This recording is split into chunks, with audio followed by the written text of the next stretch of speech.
지금 임영찬 박사님과 같이 일본을 알아가고 있는데요. 해가 거듭될수록 정말 많은 것들을 제가 배우는 것 같습니다. 여러분들도 아마 저와 동일한 생각을 갖고 있다고 봅니다. 오늘 이제 또 하나 질문을 드리겠습니다. 지금 한국 사회의 가장 큰 문제점들은 정치 문제거든요. 한국 사회 많은 사람들은 지금 역동적으로 일을 잘하고요. 세계에서 한국을 주목합니다. 제가 해외를 정말 자주 다니는데 보면 얼마나 한국이 대단한 나라인가를 확신할 수가 있어요. 그런데 국내에 돌아오면 이 정치가 문제거든요. 근데 일본도 그런 면에서 거의 비슷하잖아요. 네. 일본에서 늘 정치 문제가 되는 것은 일본의 집권 세력, 네. 자민당이 일단 전쟁 이후부터 지금까지 거의 네. 장악하고 있는 거죠. 네. 그러니까 이런 것들이 결국 일본의 정치에 나가서 일본 사회, 일본을 발목을 잡고 있지 않나 이런 생각이 우리 입장에는 드는데 네. 전문가 입장에서는 어떻게 생각하십니까? 자민당은 어떻게 해서 생겼을까? 네. 그런 정책 배경, 그다음에 자민당이 지금 일본에서 끼치는 영향은 무엇일까? 그리고 앞으로 자민당을 대체할 신세력이 등장할 가능성은 정말 있을까? 네. 이런 질문을 드리고 싶어요. 예. 결국은 이제 오늘 얘기는 일본의 여러 가지 지금 현재 정체 내지는 침몰 뭐까지 얘기 나오는 이런 여러 가지 상황들이 네. 결국은 일본의 정치가 문제 아니냐. 그렇죠. 정치가 핵심을 못하고 계획을 못하고 계속 이어져오는 그 옛날의 그 구석을 계속 반복하고 있으니까 네. 사회가 새롭게 뭐 발전할 게 없는 없잖아요. 거죠. 여기에 가장 이제 큰 문제인데 결국은 이제 왜 그러면 일본은 이게 무슨 공산당도 아니고 중국의 공산당이 일당 독재를 쭉 해왔지만 네. 일본은 분명히 선거를 통해서 자유민주주의 국가란 말이에요. 네. 그럼에도 불구하고 자민당이 55년에 결성된 이후에 일당 반독재? 일당. 네. 일당 실질적 독재. 그렇죠. 일당 실질적 독재. 네. 중간에 뭐 한 민주당이 한 3, 4년 그렇죠. 잠깐 잡은 거 외에는 뭐 거의 이제 자민당이 이제 독재를 해오는 거랑 마찬가지인데 자 그러면 한 정당이 계속 집권을 해오면은 어떤 문제가 발생하냐면은 물을 가지고 얘기를 한번 해볼까요? 네. 네. 물 전문이시잖아요. 네. 그냥 강물이 흘러가는데 네. 이게 홍수가 나면은 막 그 어떻습니까? 한번 막 왕창 바닥까지 네. 다 뒤집어 버리죠. 그렇죠. 물갈이가 이루어지는 거죠. 그러면 쫙 황토물이 빠지고 나서 나중에 보면 그 강바닥이 깨끗해져 가지고 네. 나중에 일급수가 되잖아요. 네. 그런데 그게 아니고 호수라고 한번 생각해 보세요. 네. 이 물 흐름이 아주 느린 네. 거기에 오면은 거기서 모든 게 다 침전이 돼 버려요. 네. 침전이 되면은 이게 쌓여 가지고 밑에서는 네. 썩기 시작해요. 네. 죽어가고 있는 거죠. 죽어가는 거죠. 이걸 일본에 비하하고 싶은 거, 일본 정치에. 네. 변화가 없으니까, 네. 변화가 없으면 제일 병폐가 뭔지 아세요? 이권 세력이 한번 이권을 가지게 되면은 네. 변함없이 그게 이어지는 거예요, 계속. 네. 그래서 지난번에요, 코로나 대책 때문에 우리 그때 1인당 100만 원씩인가 네. 뭐 줬잖아요. 네. 일본에서도 10만 원씩 다 일본 네. 국민에게 주게 됐는데, 그걸 주는 과정에서 3개월, 4개월 뭐 최종적으로 전달되기까지 6개월 가까이 걸렸어요. 우리는 그렇게 비효율적이에요. 네, 우리는 이틀 만에 그것도 그날 딱 등록하면 그 다음날 바로 입금이 되잖아요. 네. 일본은요 누구한테 줘야 될지가 명확하지가 않은 거예요. 네. 그걸 그래서 누구한테 맡긴지 아세요? 덴츠라는 그 자민당과 굉장히 밀접한 관계가 있는 기업 단체가 있어요. 거기에다 맡긴 거예요. 거기에다가 하청을 주는 거죠. 네. 그럼 덴츠가 또 밑에 하청을 줘요. 네. 하청을 주면서 돈을 10억이었나 뭐 몇백억까지 빼요. 네. 밑에 주죠. 네. 밑에 주면 얘는 또 밑에다 줍니다. 네. 그 중간에 하청이 커미션으로 커미션으로 다 거죠? 빼는 거예요. 변하면 삥땅이에요. 삥땅. 그렇죠. 일은 누가 합니까? 밑에서 말단이 다 하고요. 네. 돈은 위에서 아무것도 안 하고 돈을 다 가져가 버리는 거예요. 많은. 그러니까 실제로 배보다 배꼽이 더 커지는 거예요. 네. 그런 일들이 크다. 사회 전반에 사회 전반이라고 보면 돼요. 그 시스템화되어 있다고 보면 돼요. 자민당 중심의 이런 정치 체제가 네. 이게 사회 전체에 이미 그 연결돼 있다. 완전히 연결돼가지고 아니 그 오랏줄 같이 딱 묶여 있어가지고 변화가 없는 거예요. 이 사회가. 나는 그때 그거 보고 내가 진짜 기겁을 한 줄 알았어요. 어떻게 이럴 수가 있을까? 그럼 처음에 자민당은 어떻게 생긴 겁니까? 자민당이 생긴 거는 55년도에 네. 미국의 입장에서 보니까 그 당시에 사회당이죠. 네. 사회당이 인기를 많이 얻었었어요. 네. 선거를 치렀는데 네. 의원수가 굉장히 많이 늘어났어요. 네. 그러다 보니까 이제 위기의식을 느낀 거죠. 네. 왜? 사회당은 레닌주의 뭐 네, 일반적으로 다 그랬었죠. 그러니까 이제 모택동 뭐 레닌주의 뭐 이런 식으로 얘기 나오니까 미국이 일본을 지금 공산화 시키는 거 그거 막는 게 최고의 그 목표인데 사회당이 그렇게 세력을 넓히면 안 되지 않겠어요? 네. 그러니까 그걸 막기 위해 가지고 그 당시에 자유당과 민주당이 이렇게 나눠져 있었는데 자유당과 민주당 너 합쳐 이렇게 된 거예요. 그걸 CIA가 뒤에서 그걸 다 조정을 했다고 그래요. 미국의 정적 의도가 미국의 개입됐군요. 정치적인 의도가 명확하게 개입된 거죠.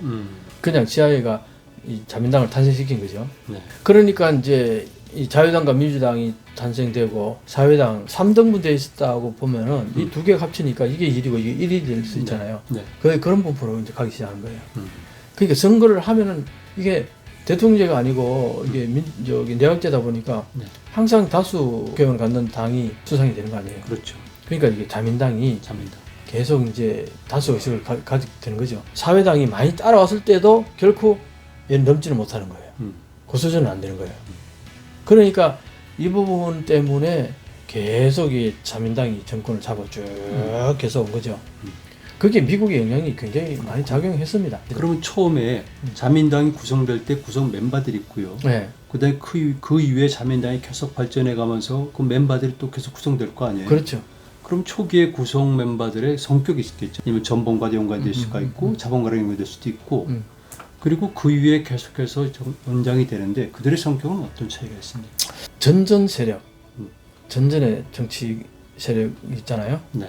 사실은 추방이 됐다가 다시 다 복권된 사람들이 다 거기 들어온 거예요. 그 옛날 군국주의 잔재라고 보면 되겠습니까? 많은 부분이 그렇죠.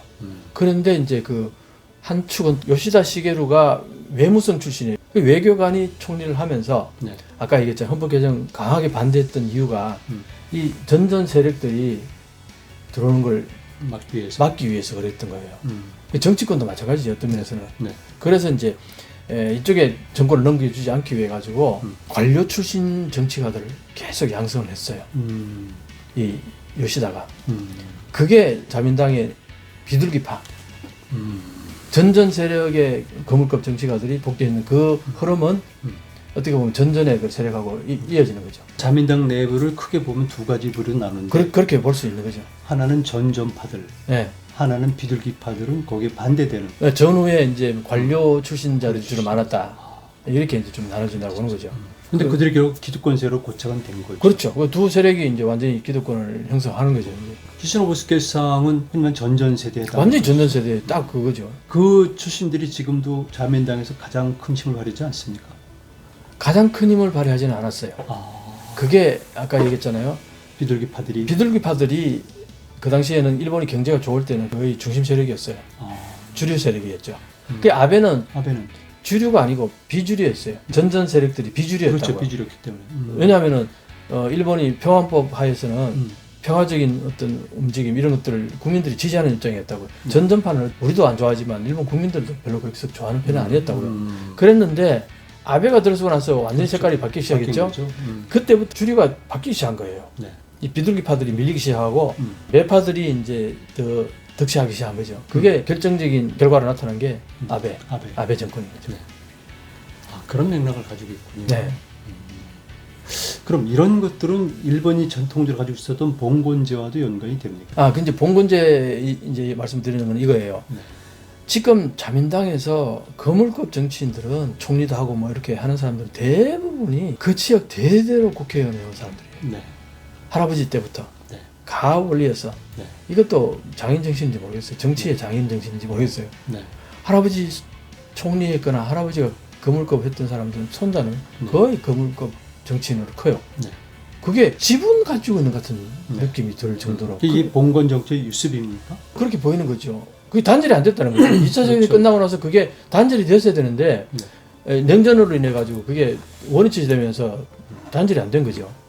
일본의 지금 현재 자민당의 총리를 하는 사람들이 대부분 보면은 할아버지 총리했고 아버지 총리했거나 뭐 거물급의 자손들이 다 그 지위를 차지하는 거예요.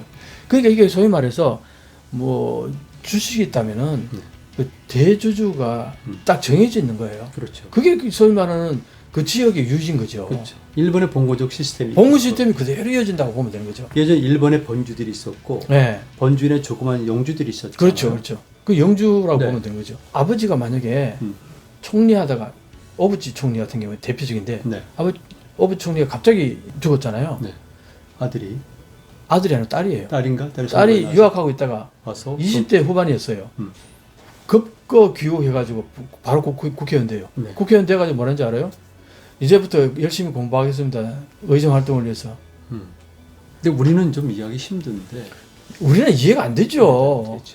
그리고 나서 이제 그러면 결국 왜 그렇게 되느냐니까 그 지역의 국회의원 밑에 그 지역을 네. 빠뜨는 사람이 이게 농노 같은 개념이에요. 네. 옛날에 그랬잖아요. 영주에 농노가 네. 있잖아요. 가신이 있는. 가신이 있고. 네. 무사가 있고 농로가 있고.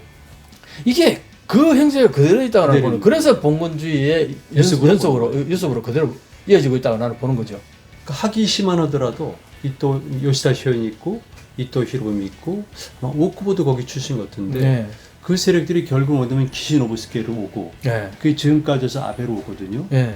근데 그 가문만이 아니라 대체 일본에서는 과거에 번을 중심으로 할 수 있었던 이런 위계 체제가 그대로 전승이 돼서 네, 네. 지금도 자민당과 연결되지 않나 이런 생각들을 하게 되는 거죠. 예, 예, 그렇죠. 기시 노부스케가 총리가 됐다는 것은 결국 그 이제 미국의 의중이 굉장히 작용했단 말이에요. 네. 이게 이제 저희 말은 헌법 개정하고 그다음 일본이 이제 군대를 가지게 하고 한 게 미국의 의도였는데 그걸 잘 안 따라주니까 기시 노부스케 같은 경우는 적극적으로 거기에 이제 응하는 부분이 있었단 말이에요. 네. 그러니까 이제 어떻게 보면 공산주의 반공 측면에서는 가장 강력한 우군이 되는 거죠. 미국 입장에서는. 네. 네, 그래서 이제 기시 노부스케 같은 경우도 전후에 계속 이어지는 거고. 그럼 잠깐 궁금한 게 있는데 기시노부스케는 전전파에 해당합니까? 비둘기파에 해당합니까?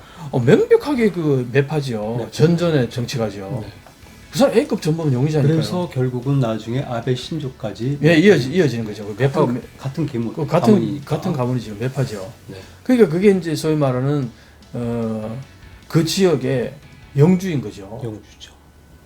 그 영주는 계속 그 가업을 이어가는 거예요. 자손 대대로.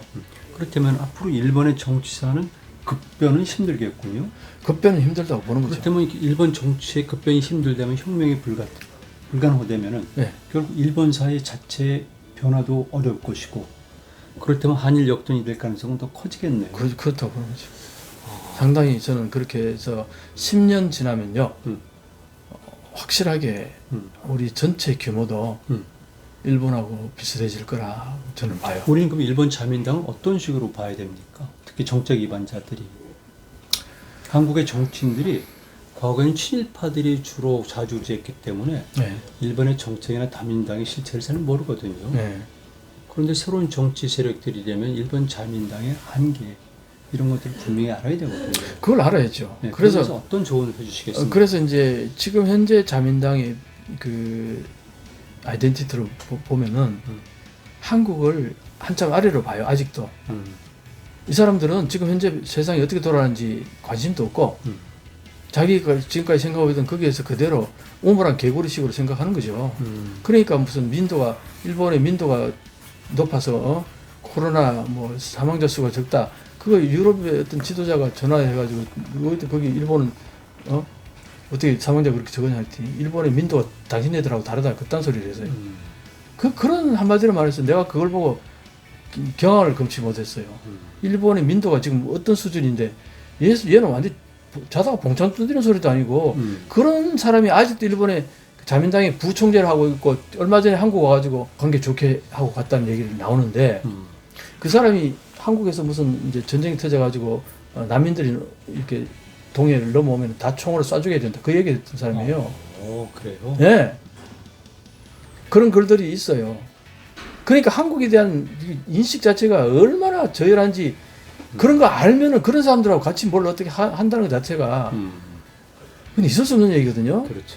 그런데 어쨌든 큰 정치 틀에서는 좋게 하는 데 있어서 그 사람이 영향력이 있으니까 네. 그 사람을 통해서 좋게 하는 데 있어서 뭐 영향을 발휘한다면 그것도 정치로서는 또 있을 수 있는 얘기겠죠. 근데 그 사람이 어떤 생각을 갖고 있고 어떤 인식을 갖고 있는지는 알고 해야 될 거 아니겠어요. 그렇죠. 그 아소 같은 경우는 가장 격렬한 혐한파라고 보면 돼요. 네. 한국을 아주 우습게 보고 발바닥 때만큼도 안 이기는 인간인지 그게 자민당의 핵심 멤버들이 가지고 있는 인식들이에요. 그렇죠. 그걸 알면은 굳이 한일 관계 지금 이제 자민당하고 계속 좋게 지내야 된다, 뭐 해야 된다 그거 굳이 그럴 필요가 없다고 보는 겁니다.